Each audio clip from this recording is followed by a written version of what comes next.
पहला प्रश्न। अजहू चेत गंवार।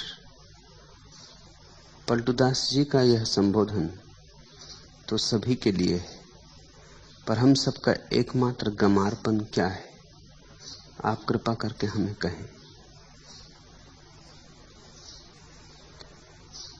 एक ही अज्ञान है कि हमें पता नहीं कि हम कौन हैं। फिर सारे अज्ञान उसी एक अज्ञान से पैदा होते। एक ही बीज है, फिर तो वृक्ष बड़ा हो जाता, फिर तो बहुत शाखाएं प्रशाखाएं होती, बहुत फूल पत्ते लगते, फल लगते, और फिर एक बीज में बहुत बीज भी लगते। वनस्पति शास्त्री कहते हैं एक छोटा सा बीज सारी पृथ्वी को हरियाली से भर देने में समर्थ है, और एक छोटे से अज्ञान के बीज ने मनुष्य को परिपूर्ण अंधकार से भर दिया है। बीज है छोटा, यह बोध नहीं है कि मैं कौन हूं, और जिसे यही बोध नहीं है कि मैं कौन हूं, फिर वो जो भी करेगा गलत ही करेगा। जहां भीतर का दिया ही न जला हो, फिर तुम्हारे कृत्य के ठीक होने की कोई संभावना नहीं। और हम सब चेष्टा करते हैं कि कृत्य ठीक हो जाए। ये ऐसे ही है जिससे कोई अंधेरे में दिया तो न जलाए और ठीक ठीक चलने का अभ्यास करे, ताकि अंधेरे में मैं बिना गिरे चल सकूं, बिना टकराए चल सकूं, दीवालों से सिर न फूटे, जब चाहिए तब दरवाजा मिल जाए। काश जिंदगी स्थिर होती तो यह संभव हो जाता। काश ऐसा होता कि तुम एक ही मकान में सदा रहते, एक ही कक्ष में सदा रहते, तो धीरे धीरे अभ्यास हो जाता। धीरे धीरे तुम जानने लगते बिना दिए के जलाए द्वार कहां है, दीवाल कहां है। जानने लगते टेबल कहां रखी, कुर्सी कहां रखी। जानने लगते किस दिशा में जाएं, किस दिशा में ना जाएं। तो दिए की भी जरूरत न थी। लेकिन जिंदगी रोज बदल जाती, ये अड़चन है। ये जिंदगी का मकान परिवर्तनशील है। यहां एक क्षण को भी कुछ स्थिर नहीं है। यहां सब धारा है, यहां सब बह रहा है, यहां सब बदल रहा है। इसलिए कल तुमने जो तय किया था वो आज काम नहीं आता। आज जो तुम अनुभव करोगे वो कल काम में नहीं आएगा। दिया तो जलाना ही होगा। ये जिंदगी के सरित प्रवाह में केवल अभ्यास कर लेने से कृत्यों का कोई परिणाम होने वाला नहीं है, बल्कि खतरा होता है।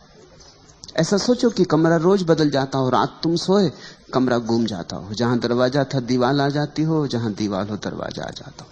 कल तुमने अभ्यास कर लिया था, निश्चिंत होकर सोए थे कि अब तो सब पता हो गया, अब दोबारा सिर न टकराएगा, अब चोट ना खाऊंगा, अब तो जब निकलना होगा बाहर तो निकल जाऊंगा, अब तो मैं जानता हूं। कल तुम निश्चिंत होकर सो गए थे, लेकिन रात सारा मकान बदल गया। तुम्हारा ज्ञान सहयोगी न होगा और बाधा पड़ेगा, क्योंकि तुम निश्चिंत हो कि अब मैं जानता हूं। अब तुम एकदम से दीवार से टकरा जाओगे। वहां कल दरवाजा था, आज वहां दरवाजा नहीं।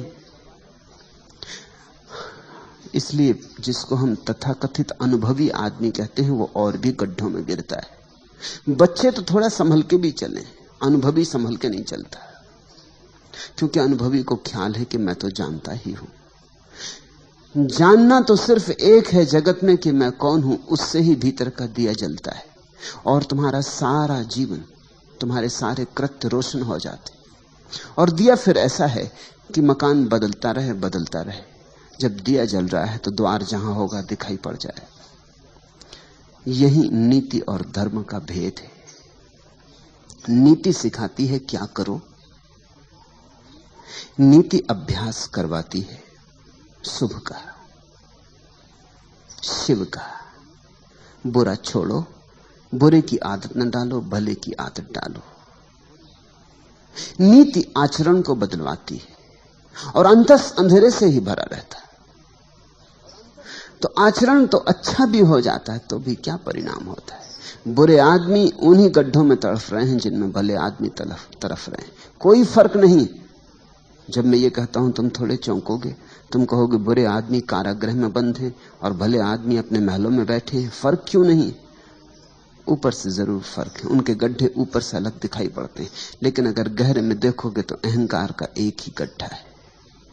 उसमें कारागृह में बंद आदमी भी तड़फ रहा है, उसी में मंदिर में बैठा हुआ पूजा करने वाला आदमी भी तड़फ रहा है। गड्ढा एक है, अहंकार का गड्ढा है, गड्ढा एक है, क्योंकि अंधेरा एक है। न तो बुरा आदमी जागा है, जाग जाता तो बुरा क्यों होता। और ये वचन भी मुझे तुमसे कहने दो कि न भला आदमी जागा है, अगर जाग जाता तो भला क्यों होता। तुम थोड़े चौंकोगे, क्योंकि जागा हुआ आदमी न बुरा होता न भला होता। जागा हुआ आदमी तो बस जागा होता है। जागरण भलाई के उतने ही ऊपर है जितने बुराई के।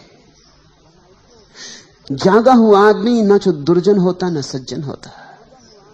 जागा हुआ आदमी बुद्ध होता, प्रबुद्ध होता। बुद्ध से किसी ने पूछा है आप कौन हैं? देखकर उनके अप्रतिम सौंदर्य को लगता है जैसे कोई देव पुरुष उतर आया है इंद्रासन से पृथ्वी पर। तो पूछा है पूछने वाले ने, आप कौन हैं? क्या आप देवता हैं? इस वन स्थली में, इस एकांत निर्जन में, इस बट वृक्ष के नीचे बैठे, क्या आप स्वर्ग से उतरे कोई देवता हैं? आपके सौंदर्य को देखकर ऐसा लगता है इस पृथ्वी के नहीं, पार्थिव नहीं है ये सौंदर्य। आप देवता हैं? बुद्ध ने आंख खोली और कहा नहीं, मैं देवता नहीं। उस आदमी ने पूछा तो फिर आप किन्नर हैं? देवताओं की थोड़ी नीची कोठी, जो दरबार में देवताओं के संगीतज्ञ हैं, आप वे हैं? बुद्ध ने कहा नहीं, वह भी नहीं। तो पूछा उस आदमी ने, आप चक्रवर्ती सम्राट हैं, इस पृथ्वी के सबसे बड़े राजा हैं? बुद्ध ने कहा नहीं, वह भी नहीं। तो आप कौन हैं? मनुष्य तो होंगे कम से कम, उस आदमी ने पूछा। और बुद्ध ने कहा कि नहीं, मनुष्य भी नहीं। तब तो वो आदमी जरूर अवाक रह गया होगा कि आदमी होश में है या बेहोश, पागल है। देवता नहीं चलो ना सही, चक्रवर्ती सम्राट ना सही, ना सही, मगर कम से कम मनुष्य, इसको भी इंकार करते हो? तो उस आदमी ने पूछा फिर आप कौन हैं? बुद्ध ने कहा मैं बुद्ध हूं, मैं जागा हुआ। और जागा हुआ सिर्फ जागा हुआ होता है, उसकी और कोई सीमा नहीं होती, उसकी और कोई परिभाषा नहीं होती। भीतर का दिया जल जाता है तो तुम रोशन हो जाते, तुम जागे हुए हो जाते। जागे हुए से बुराई तो होती ही नहीं, हो ही नहीं सकती। और जागे हुए को ऐसा बोध कैसे हो कि मुझसे भलाई होती? जिससे बुराई होनी बंद हो गई उसे ये बोध भी मिट जाता है कि मुझसे भलाई होती। जब तक तुम्हारे भीतर चोर है तब तक तुम्हारे भीतर दानी भी हो सकता है। जिस दिन चोर चला गया उस दिन दानी भी चला गया। मैं ये नहीं कह रहा हूं कि दान नहीं होगा, उसी दिन दान होगा, लेकिन दानी नहीं होगा। तुमसे दिया तो जाएगा, लेकिन अब देने वाले का अहंकार निर्मित नहीं होगा। तुम ये दावा ना करोगे कि मैं दानी हूं। तुमसे हिंसा तो नहीं होगी, अहिंसा भी नहीं रह जाएगी। मैं ये नहीं कह रहा हूं कि तुम्हारे जीवन में अहिंसा नहीं होगी, अहिंसा ही होगी, मगर मैं अहिंसक हूं ऐसी थोथी धारणा नहीं बनेगी। जिस दिन बीमारी चली जाती है उसी दिन स्वास्थ्य का भी विस्मरण हो जाता। तुमने देखा या नहीं, सोचा या नहीं? सिर में दर्द होता है तो सिर की याद आती है, सिर में दर्द नहीं रह जाता तो सिर की कौन याद करता है?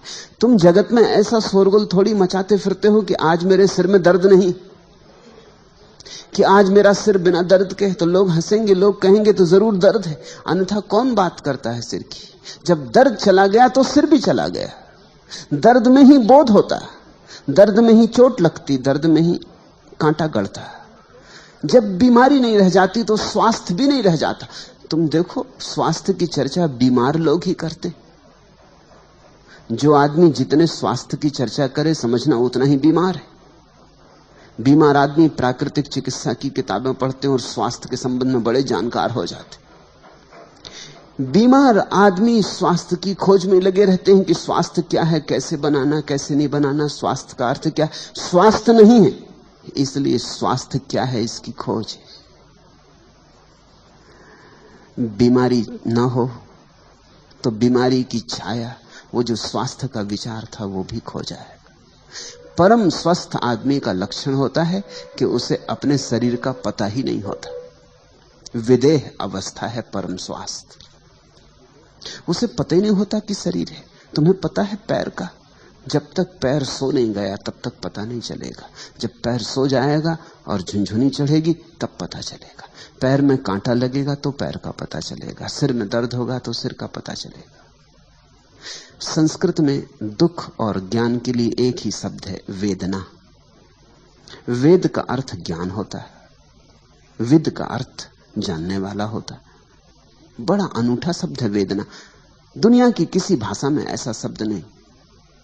संस्कृत के पास कुछ शब्द हैं जो दुनिया की किसी भाषा में नहीं हो नहीं सकते, क्योंकि जिन्होंने वे शब्द निर्मित किए उन्होंने बड़ी अनुभूति से उन्हें रचा है।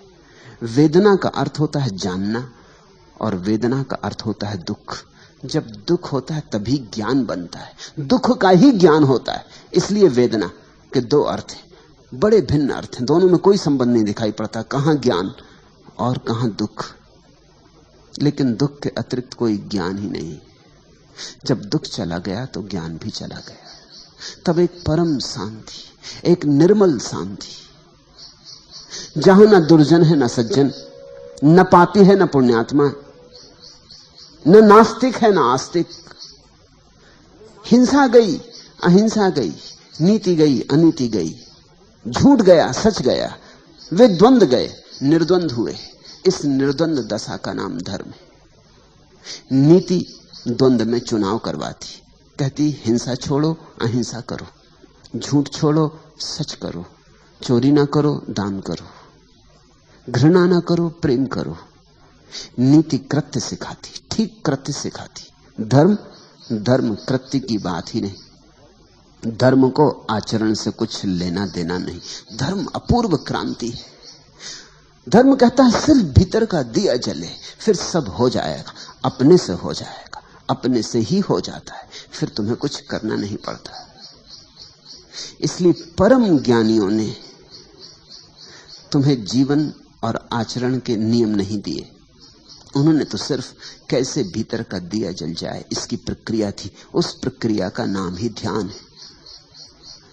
तुम पूछते हो कि क्या है हमारा मौलिक गंवारपन, क्यों कहते पलटू अजहू चेत गंवार। अब जाग। चेत शब्द को समझो। चेत का अर्थ जागना भी होता, चेत का अर्थ चेतना भी होता। चेत का अर्थ होता है सावधान। खूब सो लिए, आंख खोलो, जागो। काफी सो लिए, अब तक सोए ही रहे। कभी बुराई में सोए, कभी भलाई में सोए। ऐसा समझो कि रात तुम सपने देखते हो। कभी सपना देखते हो कि साधु हो गए, हाथ में कमंडलू लिए भिक्षा मांगने निकले हो, और